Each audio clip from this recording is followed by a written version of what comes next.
নমস্কাৰ বন্ধু-বান্ধৱীসকল, আজি আপোনালোকৰ আগলৈ লৈ আহিছোঁ জন্মাষ্টমীৰ দিনা এইকেইটা ভুল কেতিয়াও নকৰিব। আহক জানি লওঁ সেইকেইটা ভুল কি কি।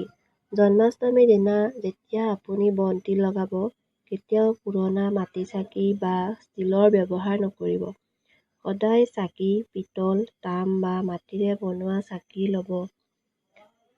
যেতিয়া ভগৱানৰ ওচৰত চাকি লগাব, তেতিয়া চাকি গছি তলত চাউল কেইটামান থৈ দিব।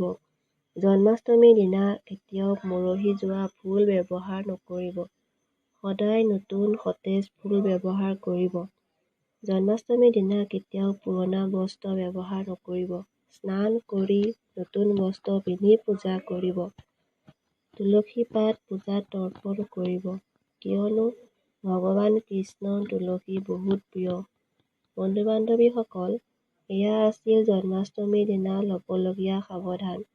যদি ভিডিঅ'টো ভাল লাগিছে লাইক আৰু শ্বেয়াৰ কৰিব। নতুন ভিডিঅ' জানিবৰ বাবে ছাবস্ক্ৰাইব কৰিব। ধন্যবাদ।